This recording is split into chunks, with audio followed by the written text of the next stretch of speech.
Hi, I'm Dr. William Jackson from Skillful Means. I'm a clinical health psychologist and former Buddhist monk. Today, I'd like to talk to you about the art of wanting little. So one time in Burma, where I was practicing meditation, I was in retreat there for about 6 months. And once a week, I would come out of my kuti, and my kuti was a small hut in the woods, in the forest, that had a wooden bed, running water, and a small toilet that you squat over. So pretty bare bones.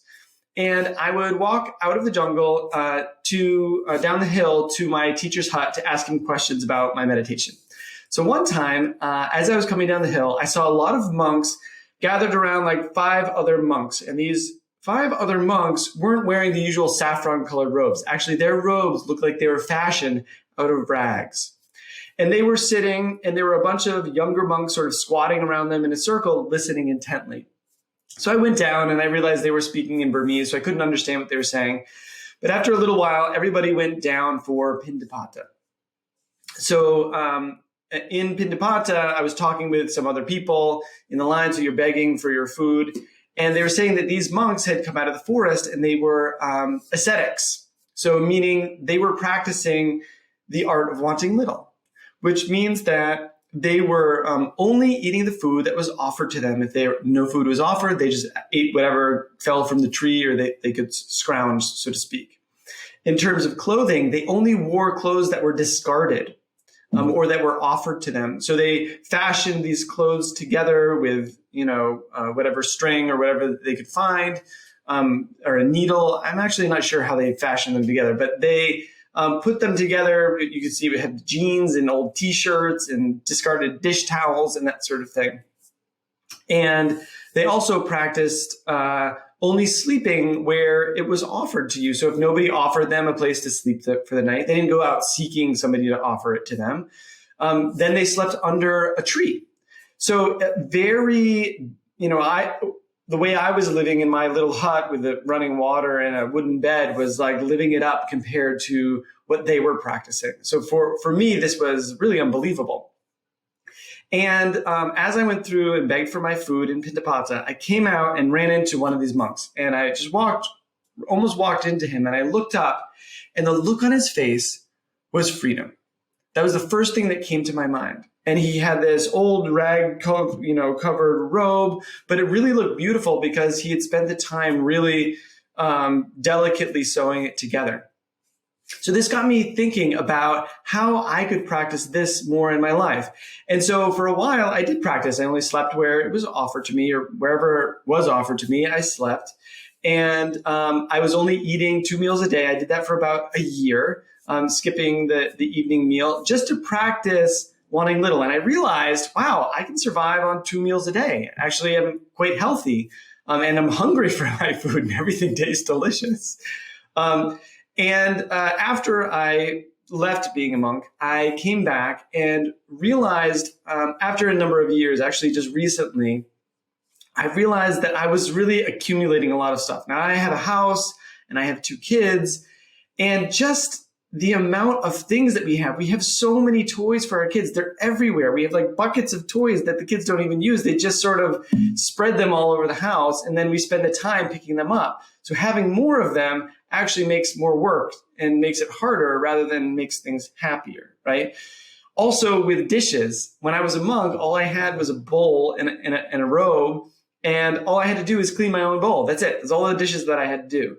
And in my house, we have like 10 plates, or like 12 or more plates, 18 plates. We have a bunch of glasses and mugs and everything. And there's always a sink full of dishes that I have to wash. I also started thinking about my car. So we have 2 cars. And I thought, do I really need my car? I only drive a little bit to my office every day. I don't really use it that much otherwise. Do I really need it? Because I have to put windshield wiper fluid in it. I have to put gas in it. I have to do the oil changes. I have to take it for inspection. I have to pay the lease and the insurance, all of that sort of stuff. Is it worth the trouble of the so-called convenience? So recently I started thinking about this again because I'm reading Henry David Thoreau's book, Walden. And if you're not familiar with Walden, it's a beautiful book. and it's incredibly quotable. And Thoreau has some really strong opinions about simplicity. So if you're not familiar with it, Thoreau, in his late 20s, went to the woods, and he decided that he was going to live deliberately and simply and sort of find out what is the most natural way to live life. And as he did this, he found out a lot of interesting things about society. So a couple of the topics that he covered are, one, do our things own us, or do we own them? Two, he realized that there's so much, conveniences and things that are supposed to make life easier that actually take us further away from natural experiences. For instance, buying a house rather than building your house. Going to the grocery store instead of foraging for food. And as I was reading this, I was thinking about, Facebook, and we can call this an approximated experience. So Facebook or social media is like an approximated experience of a friendship. It's not really like a friendship. You don't get to see the other person and smell them and touch them, which is just naturally more satisfying than just interacting with a like button, or even over the screen, or even work now. During the pandemic, everything is an approximated experience of work because now we're working on Zoom, and perhaps that's a bit less satisfying. So I was thinking kind of in three categories. One is, and these are three categories that I think that you can pay attention to as well and see if less is actually more, and if you can practice the art of wanting little.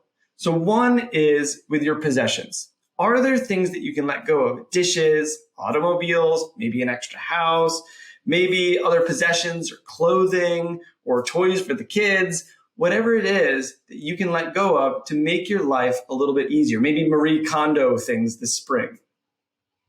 Two, what sort of things mentally are you holding on to that are doing more than less? So things like worries, things like high expectations for yourself, things like high expectations for others in your life. Shoulds. I should be here by this point in my life, and I should not be so angry about this or not so frustrated. How can you let go of some judgments, some shoulds, some high expectations for yourself so you're actually doing a bit less and just enjoying what's in front of you? Relationships, nature, people, whatever it happens to be.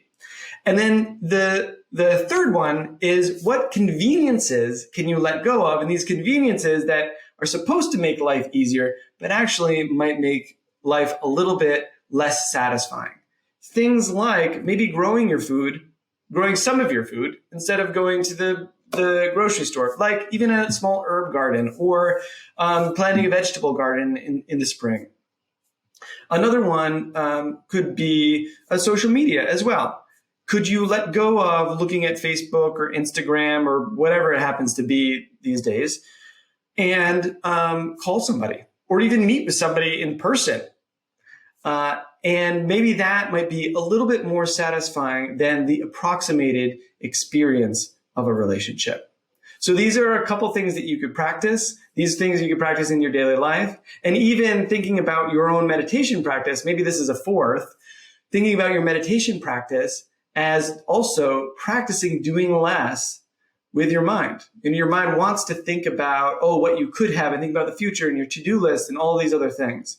Can you do a little bit less with your mind as well? Practice the art of wanting little, even with thoughts, and just focus on the sensation of breathing. And when your mind starts to think about something else, let go, simplify even your thoughts. So enjoy the practice. Let me know in the comments, or check us out at skillfulmeans.life in our community forum, and let us know how the practice is going for you.